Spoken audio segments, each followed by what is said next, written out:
Belinda and I grew up where walking to school was the norm, and we wanted our kids to have the same experience. So we wanted to find a new family home and began searching within a 3-kilometre radius of their school. We noticed there were some cool mid-century modernist gems in the area, so we did a few letter drops. Unfortunately, we didn't receive much of a response, but our patience paid off when Kirriemuir House came up for auction. Although it needed some work, we jumped at the opportunity to save it from the developers circling about. Thanks to Blueland for sponsoring this episode. I'm a bit of a minimalist, whether it's in design, architecture, interiors, my fashion, if you can call it that, and I'm striving to have the least amount of clutter in our apartment. This can be difficult with a baby, but I would argue even harder when it comes to cleaning products. And this is why I love Blueland. Not only is their packaging minimal and beautiful, but it also eliminates the need for so much single-use cleaners. I got the Clean Essentials set as well as the toilet bowl cleaner.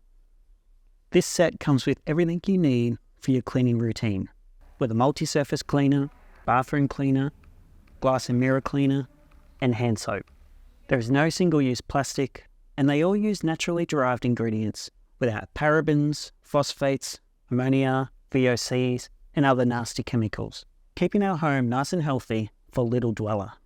All you need to do is fill up the reusable bottle with warm or hot water, drop in a tablet, wait for it to dissolve, and get started on your cleaning. It's that simple, and you know how I love simple. Blueland is having their massive holiday sale, so stock up on your sustainable cleaning products, or give the gift of a healthy home to your friends and family by clicking the link in the description below and save up to 30%. After hearing some rumours and murmurings, we found out the home was built circa 1964, after the original owners made the interstate trip to the Sydney Carlingford Homes Fair, which featured a series of architect-designed housing prototypes. The story goes they were so impressed by the Lend-Lease Pan Pacific House, designed by the renowned architect Nino Sidney, they arranged for it to be built back in Geelong by a local builder. We didn't know all this at the time of purchasing the house, and although we were curious about how it ended up in suburban Geelong, we were drawn to the house because of its efficient floor plan, a great flow of spaces, the north-facing terrace, the potential, and it was simply a killer piece of modernist architecture. It was worn down and looked very tired, nearing its original 60s condition, but that's what we loved about it. There was a stack of maintenance and repair works that needed to be done, such as repairing the roof, the gutters, the downpipes, the windows, plumbing, electrical, a new hot water unit, power upgrades, and the installation of an efficient ducted heating and cooling system. But our vision for the house was humble and simple, to repair it and make it comfortable for our family.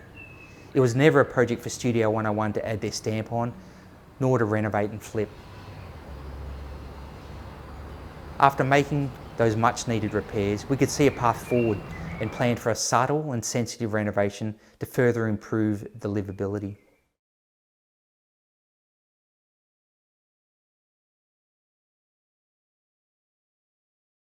You enter the home into a small entry zone and what used to be the dining area.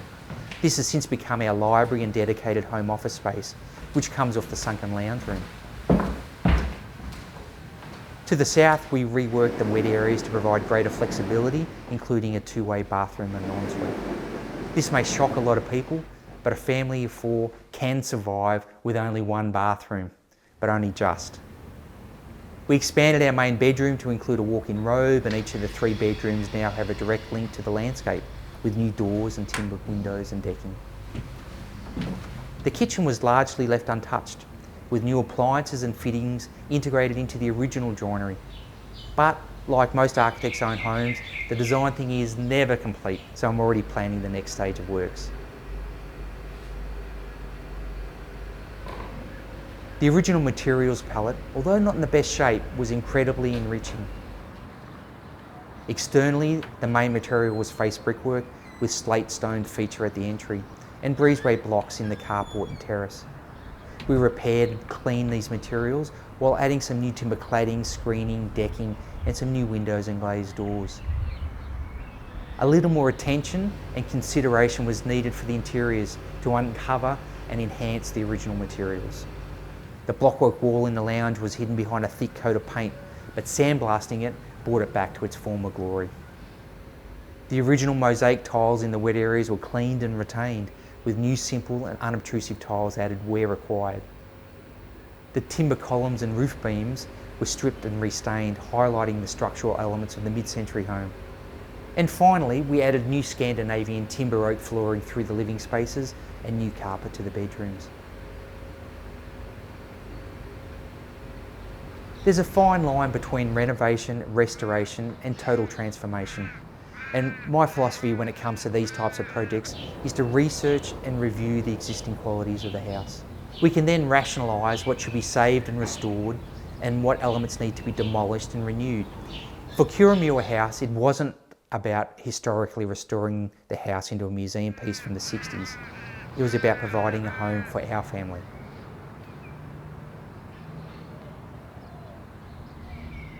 Modernism and mid-century design have always been a major inspiration for my work, probably stemming from my formative years studying architecture in Australia and in California. In Australia, mid-century modern architecture in the 50s and 60s was an important era in residential design.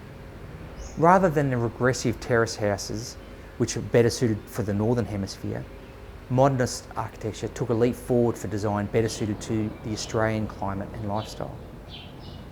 The simplicity, functionality, honesty in materials, connection to the garden, and forward-thinking sustainability of modern architecture were all driven by solid design principles that remain timeless, even 60 years on.